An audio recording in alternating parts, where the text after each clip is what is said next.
Boa noite, este é mais um Roda de Conversa, essa noite aqui com a Ana Carla Costa e com a nosso entrevistado essa noite, nosso ex-candidato a senador aqui, o Aladir, o futuro candidato de novo, ele que vai dizer agora pra gente como é que vai ser o futuro político dele, o Aladir, ex-funcionário público aposentado, que tem traçado uma luta aí nas mídias sociais contra os barões do negócio, agronegócio, com né? certeza. Ana Clara, dá sua boa noite. Boa noite. Mais uma vez, obrigada pelo convite de estar aqui com você no seu programa. Aladir. Eu quero também desejar uma boa noite a todos e eu estou feliz de estar aqui, porque, na verdade, é uma das primeiras entrevistas que eu estou dando após as eleições aí do Senado. Bom. A gente tirou o propósito de fazer hoje escutar todo mundo que está se pronunciando como pré-candidato a Senado. Enfim, as pessoas querem saber, é uma eleição atípica, uma eleição suplementar, aconteceu essa cassação, existem recursos ainda da senadora Selma, mas como é que você vê esse ambiente novo, porque certamente você devia estar se preparando para a eleição municipal. Aparece a eleição de Senado, o seu partido, você está no PPL ainda, mudou de partido, tem pretensões de ser candidato, seu partido vai autorizar, como é que está? Veja bem, antes de mais nada, eu gostaria de fazer aqui uma retrospectiva lá do ano de 2018. A questão da eleição no Senado, foram 11 candidatos, né, que teve na eleição do Senado em 2018. Eu tive a honra de participar e fui votado em 130 municípios em Mato Grosso. Olha aí. Eu fiquei em 9º lugar, eu tive 9.421 votos, em Cuiabá eu tive 3.400 votos. É bom frisar que eu vim com a cara e com a coragem. Eu depositei, dito na minha conta de campanha, R$500, porque a lei eleitoral exige esse depósito, o mínimo. E o resto foi através do WhatsApp e também através do Facebook, onde eu participava das entrevistas, como essa entrevista que você está nos dando a oportunidade, e através dessas entrevistas a gente fazia alguns cortes, eu mandava para o interior, onde a gente tinha o nosso pessoal. E com isso, graças a Deus, a gente foi feliz. Divulgando suas ideias. Divulgando nossas ideias. É bom também frisar, porque essas oportunidades que a gente tem, que inclusive essa entrevista aqui, você pode ter certeza que 130 municípios vai ver ela, né, porque a gente tem um compartilhamento com os companheiros. Eu digo para a sociedade, vários companheiros têm falado isso em reunião. Quantos anos nós participamos e vimos eleições para o Senado no Mato Grosso? O ano de 2018 foi nós que levantamos a bandeira e adjetivamos esses barões e tubarões do agronegócio. Quando eu falo barões e tubarões do agronegócio, eu também gosto de dizer o seguinte, nós não somos contra os barões e os tubarões do agronegócio. Não somos contra, porque, na verdade, o produto interno bruto do nosso estado vem dessa receita. Você está entendendo? Da economia do Estado, do agronegócio. O que a gente discute, e se Deus quiser, e se a gente vier ocupar uma vaga no Senado, nós iremos discutir ainda a questão da Lei Candir. Porque a Lei Candir, ela deve estar lá ainda em discussão, não sei se houve alteração, ela já estava vencida, está me entendendo? O que a gente quer é fazer com que, Dito, esse recurso que os tubarões e barões do agronegócio recebem, e eu vou dar uma informação que isso aqui é claro na imprensa, que só este ano agora já está no plano plurianual do Estado, mais de 6 bilhões de reais de renúncia fiscal. Então, quando a gente fala isso aí, é muito dinheiro. 6 bilhões é muito dinheiro. Por exemplo, a Mega Sena acumulou de novo. Ela está em 170 milhões. Você já pensou mais de 6 bilhões? Megas, né? Quantas mega cenas que esses barões e tubarões estão tendo, você está me entendendo? Dá para pagar o RGA, né? Não, aí eu friso para você que dá para pagar não só o RGA, mas tem recursos para investir na educação, na segurança e na saúde. Mas, Aladir, quando você fala nos barões do agro, né, e dos tubarões, que a gente podia, eu acho que quem está nos assistindo deve estar curioso para saber quem são esses barões do agro. Que estão pretendendo vir. Veja bem. Que foram candidatos e em todas as eleições também aparecem para ocupar esses cargos de maior destaque, principalmente governo e Senado. Veja bem, no ano de 2018 nós tivemos 3 candidaturas para governador. Essas 3 candidaturas estavam inseridos nessas 3 candidaturas os barões, eu vou citar. O vice, por exemplo, do Mauro Mendes, melhor dizendo, do Pedro Táxi, é do agronegócio. Ele era do agronegócio. Que é o Carlos Fávaro. Que era o Carlos Fávaro. Foi candidato ao Foi Senado candidato, e também pretende então ser candidato agora, esse nessa cidadão eleição. aí é do agronegócio. Quando você pegava lá do lado do Hérito Fagundes, nós tinha lá o Adilson Saquete, que também Adilson representa Saquete. o agronegócio. De Rondonópolis. Quando você pega, por exemplo, do lado do Mauro Mendes, também tem a figura do agronegócio. Alguém fala que Jaime não é do agronegócio. Quando eu falo as figuras, Dito, eu vou deixar bem claro. O Jaime é um grande pecuarista. É um grande pecuarista, mas o ele deu uma Otaviano batida. Pivetta, que é o Eu quero dizer o vice-governador, que Pivetta, também por representa o exemplo. agro. O Pivetta também representa o agronegócio. Essas candidaturas que estão vindo aí, elas estão divididas, que é para eles não perderem o poder. Veja bem, o governo do Estado, que está aí agora com uma situação Você difícil... quer dizer que toda candidatura tinha alguém do agro com pé lá? Tinha e tem, e eles querem perpetuar no poder. É isso que eu quero chamar a atenção da sociedade, cara. Nós não temos ninguém do agro, do meio político, por exemplo, Funcionarismo do público. como funcionalismo público, por exemplo, da atividade meio, atividade fim, Dito, lá no Senado para representar. Se você pega os 81 senadores lá, você não vê ninguém lá que realmente é do meio. Quando eu falo do meio, eu gosto de ilustrar. Nós temos da diarista ao caminhoneiro, nós temos os pequenos e médios produtores, nós temos vários trabalhadores informais que não têm representação no Senado. Eles não têm. têm. O problema é o quê? É a falta de organização desses outros segmentos da sociedade ou é o poder econômico que inibe e que impede até outros segmentos terem essa ascensão? A gente vê os servidores públicos, por exemplo, muito bem organizados, articulados, mas sem nenhum representante de fato no legislativo ou até mesmo no executivo. Aonde está o problema? Que o problema talvez não seja a articulação, a organização do agro aí, né, com seus representantes. É legítimo, inclusive. Mas o que falta aí? É realmente esse poder econômico ou a falta de organização desses outros segmentos, como os servidores públicos a qual você representa? Principalmente, você colocou bem, o que realmente, infelizmente, pega é o fator econômico, cara. Hoje a mídia, hoje ainda bem que nós temos as redes sociais. Você está entendendo? Nivela todo mundo. Nivela todo Possibilidades. mundo. Mas mesmo assim eles saem na frente. Quando falaram, por exemplo, que a senadora fez Caixa 2, nós não temos prova dos outros candidatos, mas a gente sabe que houve Caixa. Eu não tenho prova aqui, mas a gente sabe pela estrutura gigantesca da campanha dos caras. Né? Quando eu falo para você que eu saí com R$500, ninguém acredita. Vai lá no TRE que você vê a minha prestação de contas, entendeu? Agora, o que na verdade está acontecendo é o seguinte... Você não fez Caixa 2 nem se não quisesse. Fiz caixa, nem quisesse, não tinha como fazer Caixa 2. O que eu quero deixar claro aqui para a sociedade, principalmente como você fala, o meu segmento é o funcionalismo público, o servidor público hoje representa praticamente, eu vou dizer, quase 30% do eleitorado do Estado, de 10% a 15%, 20%. Porque se você pegar os 100 mil... Familiares e você multiplicar por 3, dá uns 300 mil votos aí. Sim. O funcionalismo público tem condições de fazer essa reviravolta. Eu falo que ainda é um vulcão adormecido. No caso aí tem você, tem Gisela, entendeu? Que também está nesse meio. Agora aí, Dito, veja bem, quando você fala assim, essas candidaturas, quem está nos bastidores, eu leio muito e vejo que a classe dominante, quando eu falo, ela vem com aquelas candidaturas, como se diz assim, protagonizando realmente os grandes, mas, infelizmente, vem outros por trás que não é do nosso segmento. Você colocou aí a superintendente, por exemplo, do PROCON, eu vou ter que falar uma verdade aqui, ela é governo.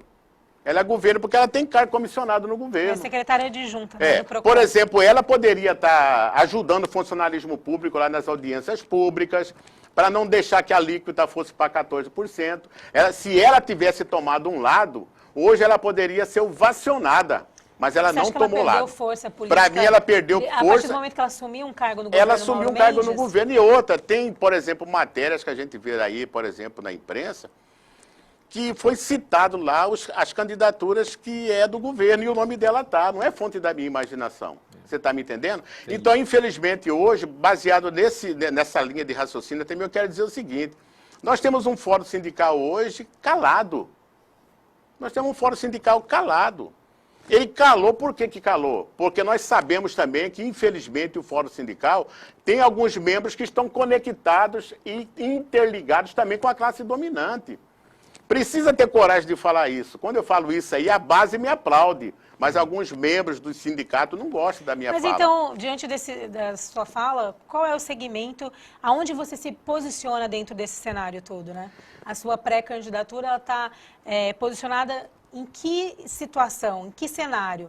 Porque você pontuou algumas críticas ao movimento sindical, aos servidores, né? Talvez alguns candidatos que se apropiem do título de candidatos, pré-candidatos dos servidores públicos e, na verdade, não são. Aonde que o Aladir está se posicionado aí?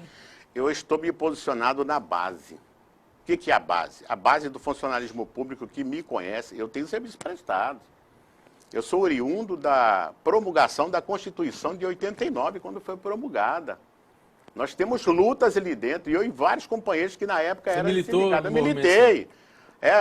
Algumas pessoas dessa geração talvez não me conheçam, mas se for buscar meu passado lá, vai ver. Você está me entendendo? Então eu milito em cima dessa base. Não é do segmento, por exemplo, do sindicato em si. Porque nós sabemos também que existe uma oligarquia dentro do sindicato. Tem presidente aí que tem 3, 4 mandatos dentro do sindicato. Não sai, né? Não sai. Quando eu estava lá dentro, quando eu disputei no meu sindicato, eu dizia que na minha época, se caso eu fosse eleito, nós íamos alterar o estatuto, não ia ter reeleição. Eu sou contra o imposto sindical. Eu sou contra o imposto sindical. Então, não vai enfraquecer os sindicatos? Não, eu sou contra. Não é obrigatório, mas... Hoje não, agora acabou.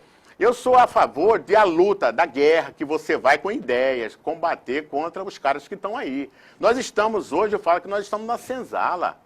Os barões e tubarões do agronegócio estão dominando. E quando ele pega alguém, como eu disse para você, a superintendente do PROCON, que poderia ser ovacionada, eles já laçaram ela e ela está no PROCON. Talvez ela fez uma leitura errada. Não sei qual que é a leitura político dela, mas o funcionário sabe disso. Eu falo para você que o fórum está enfraquecido, por quê? Porque agora, cadê os atos públicos? Não comparece ninguém. As audiências públicas, os protestos, o servidor vai indo, ele perde. O fórum está sem credibilidade. É bom colocar isso aí, talvez, através dessa fala aqui, acende alguma coisa lá. Vamos movimentar o corpo. Outra coisa que, aproveitando a oportunidade, nós tínhamos um deputado que hoje caiu no colo do governo, o Wilson Santos. O Wilson Santos já virou base, né? Agora virou base. Então eu vou tirar a palavra Wilson Santos, eu quero aqui, não adjetivá-lo, mas ele tinha um apelido chamado Galinho. Galinho de briga.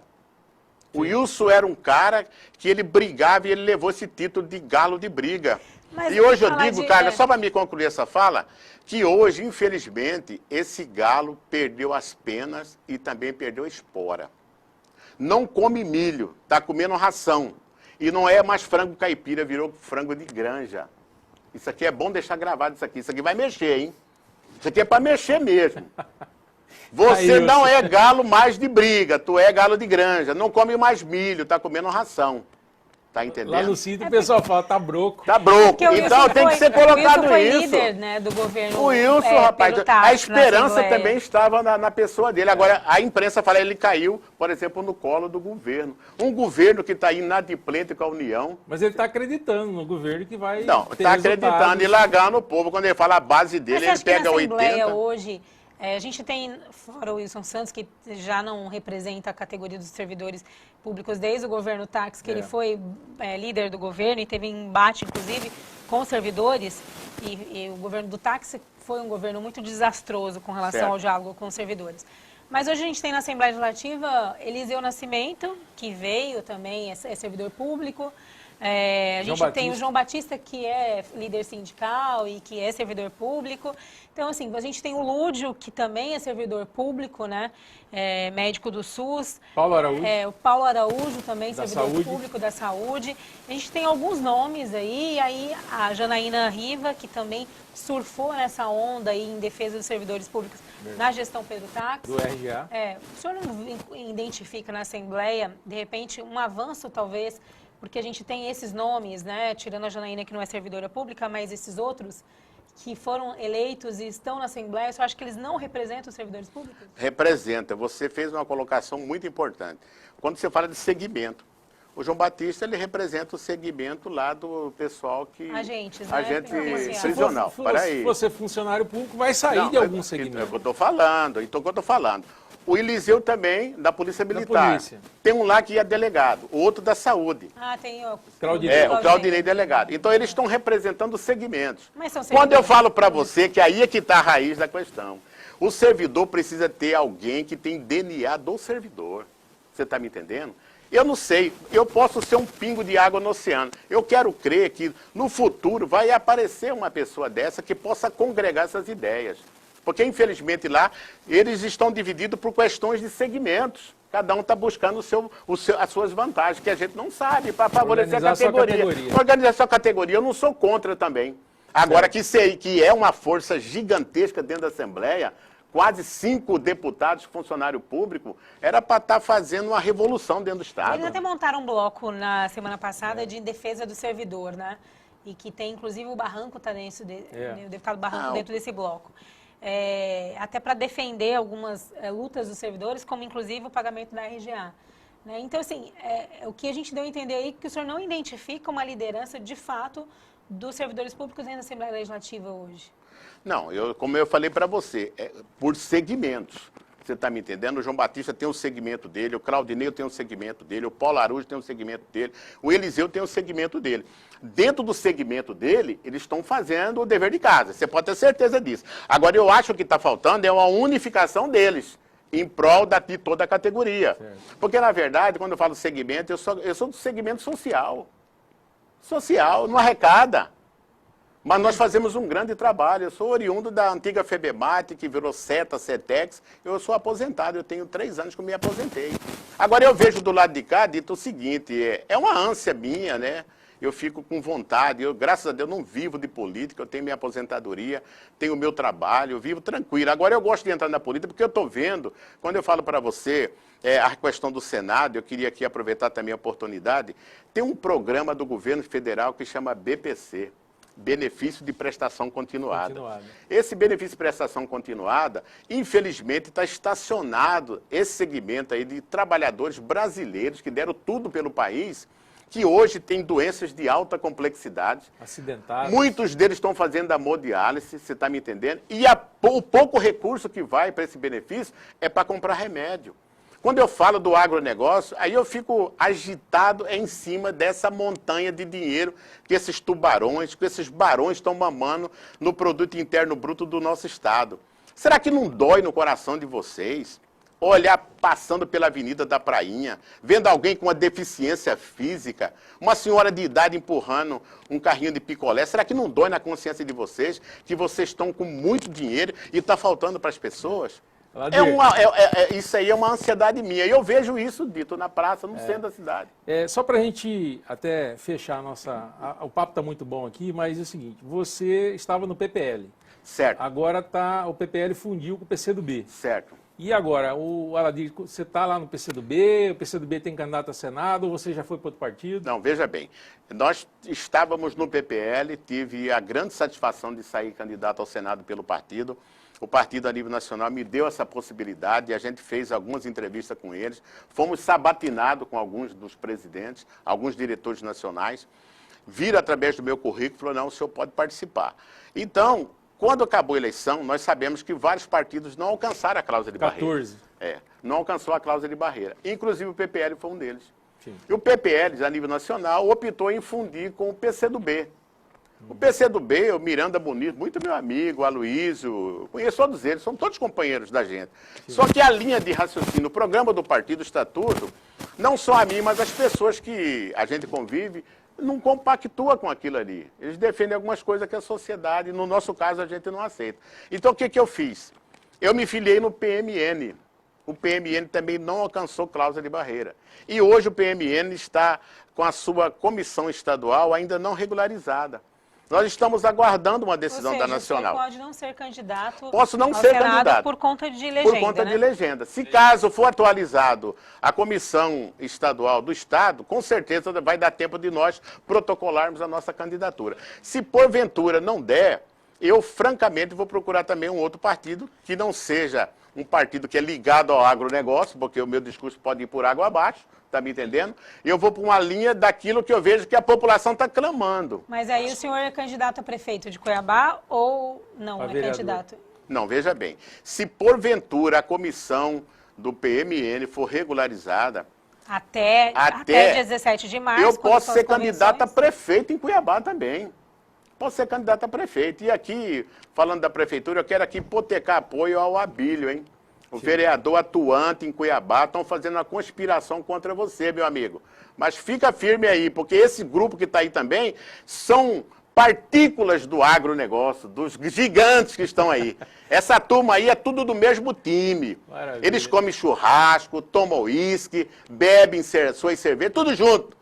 Tem até uma gozação do Manuel aqui que fala que a mala é falsa, amor. Saiu na imprensa esse negócio aí, ó. Tá me Aradinho, entendendo? Suas Então, considerações finais aí para o nosso público aí, que o tempo é muito pouco, né? pouco e a conversa boa, mas a gente vai ter outra oportunidade. Vamos Até esperar teve você cantoria, consolidar né? essa candidatura e você volta aqui. Volta aqui, aí a gente vai apresentar as propostas, Exatamente. porque nós não podemos falar nisso. Bom, eu quero aqui, Dito, agradecer, em primeiro lugar, a fonte inesgotável de todo poder e sabedoria, que é o nosso Deus, na pessoa de Jesus Cristo, através do Espírito Santo dele. É ele que me dá esse preparo físico, espiritual e físico para me lutar. Eu vou continuar lutando. Que me desculpe os companheiros, que às vezes eu falo alguma coisa que eles não gostam, mas lá no fundo eles sabem que é verdade. Então o silêncio do fórum, acorda, fórum sindical. O silêncio do galinho, que eu falei, que já perdeu as penas e a espora, não come mais milho, está comendo só ração, e não é mais galo caipira, agora veio o galo de granja. Poxa, meu irmãozinho, vamos levantar a bandeira aí, tu ainda não morreu. Então esses são os meus agradecimentos. A você, meu amigo Dito, a companheira Carla, que nós fomos colegas de trabalho na Secretaria de Obras alguns anos atrás. Estou muito grande feliz. Marcelo de Oliveira. Isso, estou muito feliz. Se tiver outra oportunidade, se vocês puderem estar me convidando, estarei aqui, se Deus quiser, se assim for da vontade dele. Um abraço e muito obrigado pela oportunidade.